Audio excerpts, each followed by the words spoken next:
Joining us tonight, Phillipe Cunningham is the 4th Ward City Council member representing Minneapolis' most diverse community, North Minneapolis. Phillipe was elected in 2017 after unseating a 20-year incumbent council president.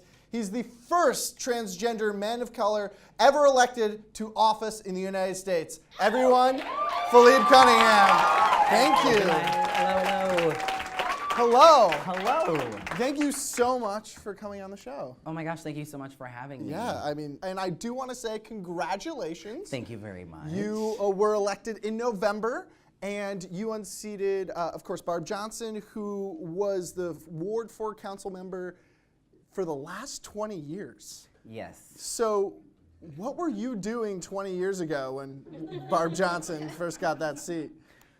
So I would have been 10, so I would say probably trying to figure out which instrument I wanted to play in the band. Okay, yeah. To be honest. Which instrument, trombone, trumpet, or maybe city council member of Minneapolis? You know. Yeah, it's all the same. It's Right. an instrument to play. You actually had been working in City Hall before you became a city council member. Yep. Is there anything different about being on the city council? Like, did you get bullied because you were the new guy? Like, I imagine Cam Gordon selling you a fake hall pass or something like that. God. Need this, get around, you know? Well, first of all, let me just say about Cam Gordon real quick. If he was to find out that, you should know, if I was to find out that I had a fake hall pass and I was to say, hey, Cam, I got a fake hall pass, he would most certainly give me his real pass and then turn around and be like, justice to find out who gave you this fake hall pass. So Would he he's a figure good it out guy. or just shake his fist at the sky? He would work relentlessly to find justice, don't you worry. No, I would say that there are really some quite big differences moving from city staff to being one of the now decision makers. The really biggest glaring difference is the difference of narratives that happen. So it's like something happens, and then you see the Star Tribune version of it, and then the City Pages version of it, and then the social media version of it, and then the version of it where you're sitting there like, that's not what's happening at all. Cool. I would there is nothing, seriously nothing as unnerving as some reporter calling and saying, someone in City Hall said that you did this or that, and I'm like, I literally have no clue what you are talking about. Who said that? So essentially, the City Hall reporter relationship is like that of 7th graders. I heard Angela likes you, but I wasn't sure. What is your comment on that? This affects policy. Basically, no comment on that. That is very fascinating. So you are a city council member now. What are you most excited to work on? What's one issue that you are most excited to tackle? Well, in my ward in particular, there's this big project called Upper Harbor Terminal. And for those of you who don't know, on 94 West, when you're taking the Dowling exit, or I guess I'm just used to driving that way to get back north. But on the 94, you're able to take the Dowling exit, and right there's about 48 acres. It's almost a mile of riverfront property. And that is currently industrial space that can be redeveloped into housing, into a hotel, into retail and restaurants. Right now we're working with First Avenue to have actually an outdoor amphitheater there. Wow. So yeah. I love outdoor amphitheaters. Right, no, so it's a really huge opportunity for our community, for us to build a Midwest destination that reflects and benefits the community that it shares space with. And so I feel like that's what my job is as council member, and I'm really excited to work with the developers and with the city and the parks to make this a really great space for not only Northsiders, not only Minneapolitans, but also anyone who comes to visit. So that's a project that's really exciting in the future that you're working on.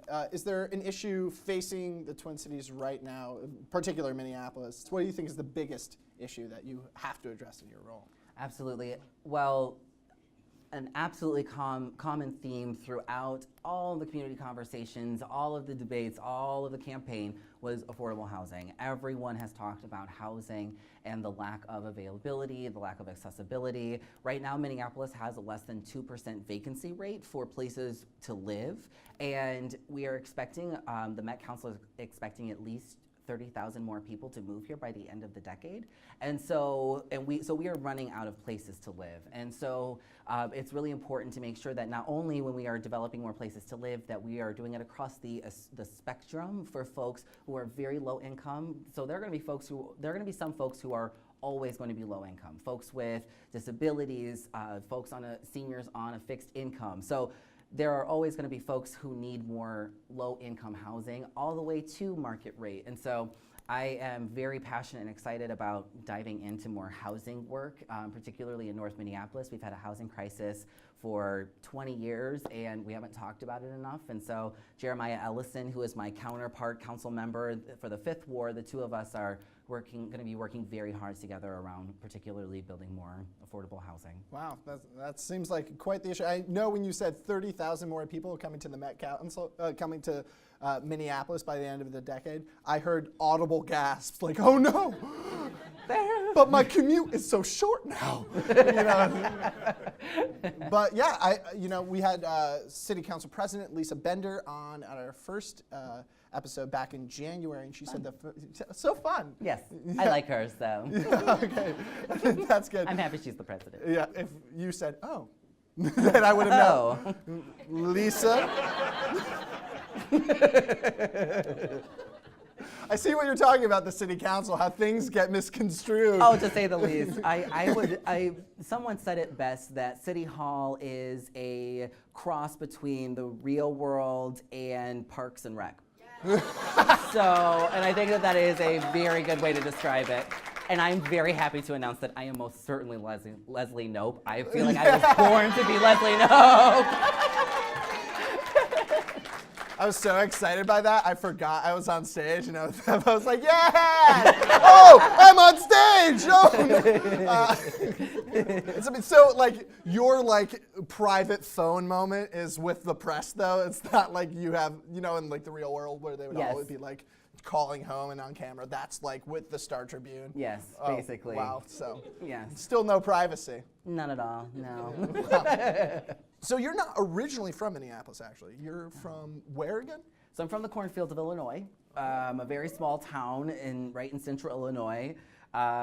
When I turned 18, like any Black queer kid from the Midwest, I was like, phew, right out to San Francisco from the cornfields. So saw the sound waves, just like made the trees blow back in. So I lived in the Bay Area for a few years and then moved to Chicago where I was, that's where I was a Chicago public school teacher on the south side of Chicago. Hey-o, y'all get the teacher's life, man. And then I landed in North Minneapolis. So when you moved to Minneapolis, what was the first thing you noticed? You've been to Chicago, you've been to San Francisco, Minneapolis, you were like, wow. Everyone is so nice here. Like, I have to say, I'm a nice guy, and it is really challenging to navigate the world as a Black, queer, trans person and remain that nice, because it's like you get hardened and you're like, ugh.